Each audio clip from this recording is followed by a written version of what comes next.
avançando agora para a lição do domingo, nós vamos estudar os versos iniciais do capítulo 13, que tem como título aqui a lição, Eu lhes dei o exemplo. E é muito interessante que nesta sessão dos capítulos 13 até o 17, nós vamos encontrar instruções de despedida de Jesus, semelhantes àquelas que Moisés deixou registrado em Deuteronômio ao se despedir do povo, semelhantes à bênção de Jacó para os seus filhos, semelhantes ainda às instruções de Davi para Salomão. São 3 identificações que os autores fazem. E nesses capítulos, nós vamos encontrar Jesus apresentando um conforto para os seus discípulos, tentando prepará-los para os eventos que estavam para se seguir. Vejam que o capítulo 13, ele vai acontecer já na quinta-feira da semana em que Jesus foi crucificado. Olha que coisa interessante. Dos capítulos 1 até o 12, eles cobrem aproximadamente 3 anos e meio do ministério de Jesus. E depois dos capítulos 13, 14, 15, 16, 17, eles são narrações de um dia, da quinta-feira que antecede a crucifixão de Jesus. Aí entra o registro do Getsêmani, a partir do verso 18, as cenas relacionadas à crucifixão e ressurreição, 18, 19 e 20. Mas esses capítulos 13 a 17, eles acontecem num único dia, na quinta-feira, quando Jesus celebra a Páscoa e institui a ceia do Senhor. Muito interessante essa distribuição de espaço no Evangelho de João.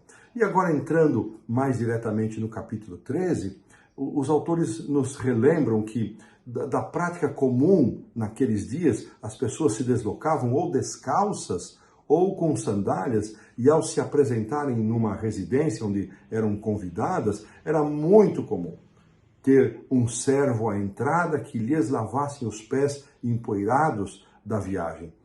E nesta reunião, neste preparo que os discípulos fizeram, os evangelhos registram, especialmente Mateus, Marcos e Lucas, registram os preparativos que foram feitos para a ceia. Os discípulos não incluíram a presença de um servo para fazer a tarefa de se lavar os pés.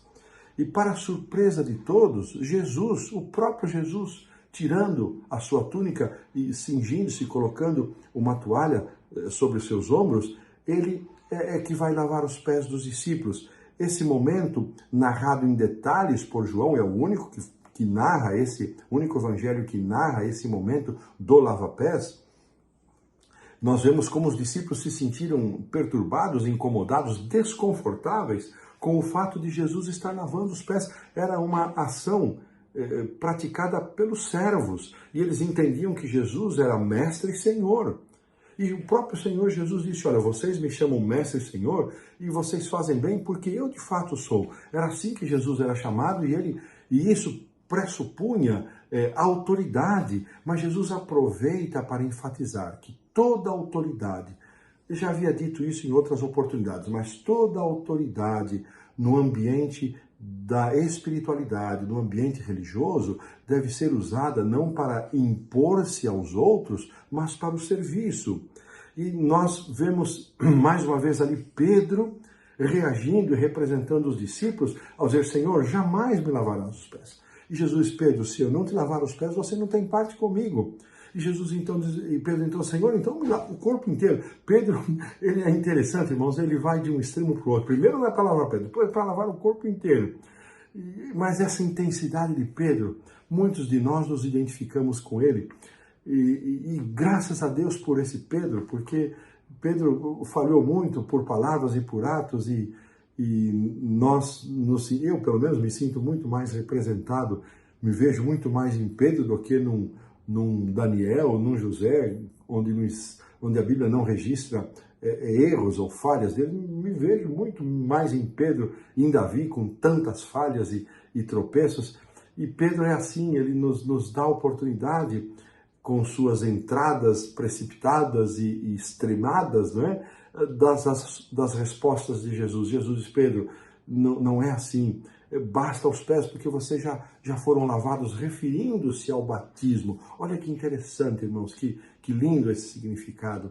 Todos nós que já fomos batizados, se eu estou falando para alguém que ainda não foi batizado, tome sua decisão ao lado de Jesus, confessando-o publicamente.